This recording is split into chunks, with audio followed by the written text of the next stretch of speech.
भगवान कृष्ण का दिल आज भी पृथ्वी पर धड़कता है। भगवान कृष्ण का दिल सुनकर हैरान हो जाएंगे। ये हजारों साल पुराना रहस्य। लेकिन उससे पहले, अगर आप चाहते हैं भगवान श्री कृष्ण का आशीर्वाद आप पर सदा बना रहे, तो वीडियो को लाइक करें और पूरा देखें। तो बिना देरी के वीडियो को शुरू करते हैं। भारत में लोगों का भगवान पर अटूट विश्वास है। ऐसे में एक रहस्य सामने आया है कि धरती पर आज भी भगवान श्री कृष्ण का दिल धड़क रहा है। आप सबको पता ही होगा कि महाभारत युद्ध समाप्त होने के बाद कौरवों का अंत तो हुआ था, साथ ही भगवान श्री कृष्ण का अंत भी प्रारंभ हुआ था। श्रीमद् भगवद गीता के अनुसार जब महाभारत युद्ध में धृतराष्ट्र और गांधारी के 100 पुत्रों की मृत्यु हो गई थी, जिसके बाद गांधारी ने भगवान श्री कृष्ण को श्राप दिया था, अब तुम्हारा भी विनाश होगा। महाभारत युद्ध के बाद जब एक दिन भगवान वन में एक पेड़ के नीचे योग समाधि में लीन थे, तब जरा नामक शिकारी भगवान के पैर को हिरण समझ उन पर तीर चला देता है, जिसके बाद शिकारी भगवान से अपनी गलती के लिए क्षमा मांगने लगता है। तब भगवान ने उन्हें समझाया कि इसमें उनका कोई दोष नहीं है, उनकी मृत्यु तो पहले से ही तय थी।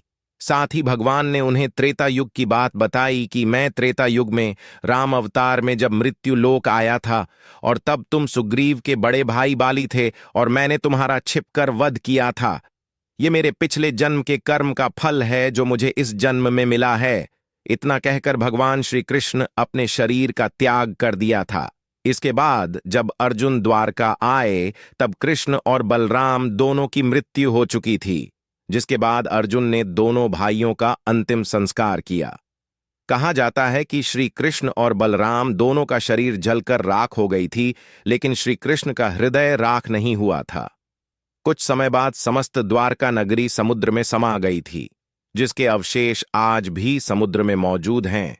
भगवान का हृदय लोहे के मुलायम पिंड में परिवर्तित हो गया था। अवंतिकापुरी के राजा इंद्रद्युम्न भगवान विष्णु के बहुत बड़े भक्त थे और उनके दर्शन के अभिलाषी थे।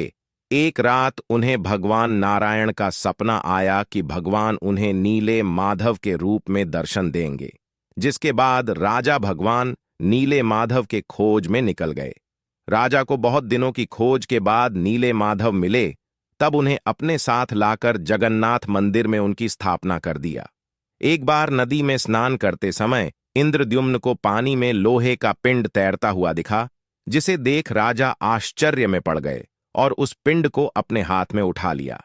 पिंड के स्पर्श करने के बाद राजा के कान में भगवान विष्णु की आवाज सुनाई दी। भगवान ने राजा से कहा, यह मेरा हृदय है जो इस लोहे के पिंड के रूप में धरती में हमेशा धड़कता रहेगा।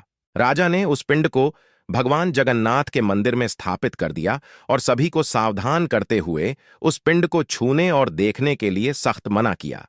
कहा जाता है कि आज तक राजा इंद्रद्युम्न के अलावा भगवान श्री कृष्ण के हृदय को किसी ने भी न देखा है और न स्पर्श किया है।